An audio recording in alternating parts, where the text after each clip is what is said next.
여러분, 세계 경제 위기가 채권 시장에서 터진다는 이야기 종종 나오고 있었죠. 당장 영국만 하더라도 감세 정책을 편다고 하니까 채권 시장에 충격이 와서 채권의 가격이 폭등하는, 그래서 기업들이 모두 자금난을 겪는 그런 최악의 시나리오가 한번 써졌었죠. 그러면서 영국이 채권을 어마어마하게 사들이고, 그죠? 그러면서 채권시장 안정화 정책을 단행하고 나서 좀 안정된 그런 기미가 보이고 있습니다. 우리나라도 마찬가지잖아요.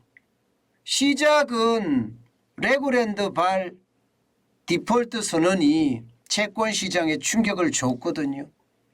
그 바람에 우리 채권시장도 그야말로 대혼란에 빠졌었습니다. 지금도 채권시장의 위기는 좀 꺾였다고 하지만 극단의 위기가 앞으로 안 오리라는 보장이 없다. 이 말씀 제가 또 드렸습니다. 왜냐하면 지금 기업들이 채권시장에서 돈을 구하지 못하거든요. 그렇다고 CP시장에서 구하느냐, 이것도 만만치 않습니다. 기업 어음시장도. 그러면 기업은요, 돈을 못 구하면 흑자도산이 날 수밖에 없거든요. 그런 최악의 시나리오 제가 여러분들에게 말씀을 드렸습니다. 그런데 이번에는요, 대한민국도 아니고 영국도 아닙니다. 바로 미국입니다. 일단 이 지표를 한번 보시죠. 국채 소화 능력 지표인 시장 심도 지수입니다. 이 심도 지수가 2억 달러 이하로 떨어졌습니다. 일반적으로 말입니다. 2억 달러 이하로 떨어졌다면 미국의 국채 시장에도 지금 유동성 위기가 터졌다, 이렇게 이야기할 수가 있습니다. 그동안은 그래도 국채를 살 사람이 있었는데 이제는 국채를 살 사람이 없다는 이야기가 되는 거예요. 이거 굉장히 심각하게 봅니다. 여러분, 이거 한번 보세요. 지금 많이 올라갈 때 2013년에는요 이 지표가 16억 달러 수준까지 올라가는 거 여러분 보이시죠? 16억 달러 수준까지. 그러니까 시장 심도 지수는요 적어도 말입니다, 평균값을 잡는다고 하더라도 이게 4억 달러는 넘어서야 됩니다. 4억 달러는 5억 달러는 넘어서야 되는데 이 수준이 2억 달러 밑으로, 지금 2억 달러 밑으로 떨어졌잖아요. 2억 달러 밑으로. 그렇게 떨어졌으니까 이거 봐라, 시장이 좀 위험해질 수도 있겠는데, 이런 생각을 할 수밖에 없고요. 심지어 말입니다, 2020년하고 한번 비교해 보세요. 코로나19가 덮쳤을 때 그때하고 지금 비교를 해보면 불과 그렇게 많은 차이가 나지 않습니다. 글로벌 금융위기 때하고 비교해 보더라도 간격이 점점 좁혀지고 있습니다. 그러니 시장의 위험은요 극대화된 상태입니다. 미국 시장에서 채권의 위기가 터질 수도 있어? 이렇게 지금 나오는 겁니다. 여러분, 미국 시장에서 채권의 위기가 터진다, 이 말은요 세계 시장을 경악해 만들 수가 있습니다. 채권 시장이 가장 크고, 그리고 채권 시장을 중심으로 해서 경제가 팡팡 돌아가는 게 미국이에요. 그런데 이 미국 시장에서 채권의 어떤 수준이 빙하기로 접어든다? 팔 사람은 많은데 살 사람은 없다? 이것은요 대한민국의 채권의 위기나 영국의 채권의 위기보다 더한 위기가 올 수도 있다, 이런 전망을 지금 하고 있습니다. 여러분, 왜 이렇게 그러면 위기가 왔을까? 이것도 우리가 생각해 볼 필요가 있잖아요. 당연히 고강도 긴축 정책 때문입니다. 금리가 높으니까. 금리가 높으니까 시장에는 위험이 올 수밖에 없지요. 여러분도 알다시피 지난 6월부터 자이언트 스텝을 단행해서 4연속 0.75% 금리를 올렸습니다.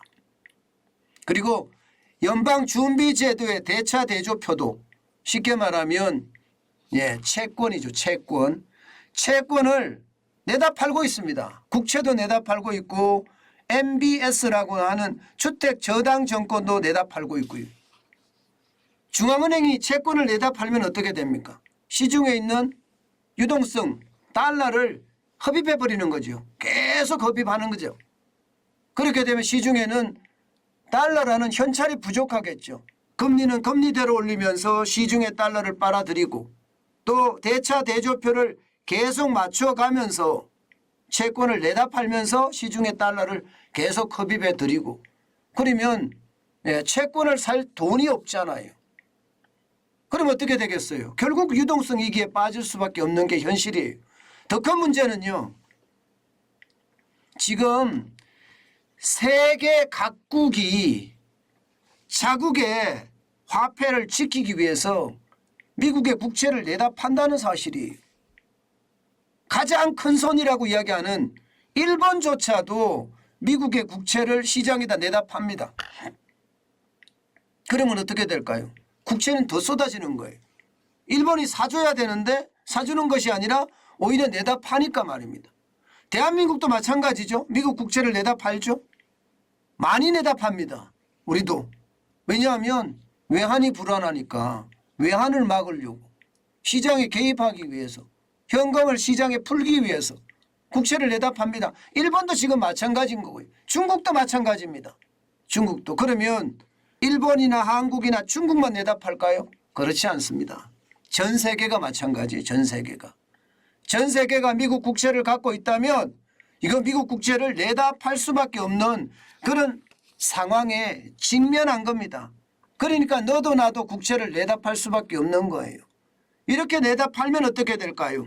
우리의 어떤 상황하고 영국의 상황이 미국에서도 똑같이 재현될 수밖에 없다는 게 지금 시장 전문가들의 이야기입니다. 실제로 말입니다. 신한투자증권에서 블룸버그가 산출한 미국 국채 변동성 지수를 조사했는데 200포인트 수준까지 치솟았습니다. 이러다가 진짜 큰일 날지도 모르겠다. 이런 얘기가 지금 나오는 거예요. 이게 미국 채권 시장의 기반이 흔들리면요. 세계 경제는요. 이거 충격을 피할 수가 없어요. 어디나 알 것 없이 말입니다. 어디나 알 것 없이. 최악의 상황으로 갈 수밖에 없는 게 그 상황입니다. 여러분 영국의 상황을 여러분들도 아시잖아요. 영국의 상황을 얼마나 나빴었는지 말입니다. 여러분 보세요. 영국이 완전히 흔들려서 그리스보다도 말입니다. 영국 국채금리가 더 높았었던 적도 있습니다. 그리스가 세계 시장에서 최악의 나라잖아요. 그런데 5년물 국채금리가 영국이 4.579%까지 올라 치솟았습니다. 그런데 그리스는 4.058이고요. 이탈리아도 참 나쁘다고 하는데 4.079였습니다. 그게 9월 29일이거든요.